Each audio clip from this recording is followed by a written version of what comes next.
আপনাকে ডাক্তার বলল আগামী 24 ঘন্টা আপনার শরীরটা আর টিকে থাকবে, শরীর ড্যামেজ হয়ে গেছে, 24 ঘন্টার পরে আপনি বেঁচে থাকবেন না, আস্তে আস্তে আপনার শরীর ড্যামেজ।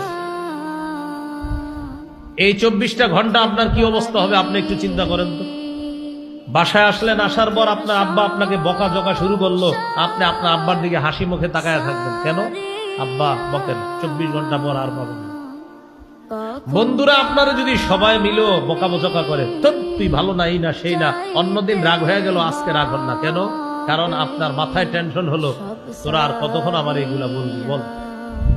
আপনার ভাই বোন, আপনার আত্মীয় স্বজন সবাই আপনারা আজকে জ্বালায়, কিচ্ছু বলেন না, কারণ আপনি তাদেরকে বলেন নাই যে 24 ঘন্টার মধ্যে আমার শরীরটা আস্তে আস্তে ড্যামেজ হয়ে যাবে, আমি দুনিয়া থেকে বিদায় নিব। ঘটনা চক্রে ওই 24 ঘন্টার নামাজও এসে গেছে। ডাক্তার বলার পর জোহরের নামাজটা পাইছেন, বলেন তো এই জোহরটা কেমন পড়বেন? কত কত যত্ন নিয়ে পড়বেন, কারণ আমি তো থাকবো না। আসর কত যত্ন নিবেন, মাগরিব কত যত্ন, এশা কত যত্ন। তাহলে ডাক্তার বলার কারণে সবকিছুর প্রতি আপনার এত যত্ন আইসা দিল। আল্লাহ তাআলা বলে দিয়েছেন মৃত্যু যে কোনো সময় তোমার হয়ে যাবে, অতএব প্রত্যেকটা নামাজ আজকে থেকে আমার আপনার মনে রাখা যে এটা আমার জীবনের শেষ নামাজ।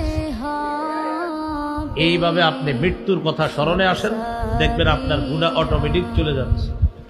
আমি বললাম তো আগামী 24 ঘন্টা আপনারা ট্রাই করেন, আখেরাতের স্মরণ আনেন। এলাকার মানুষ বলবে ওর হয়েছে কি রে?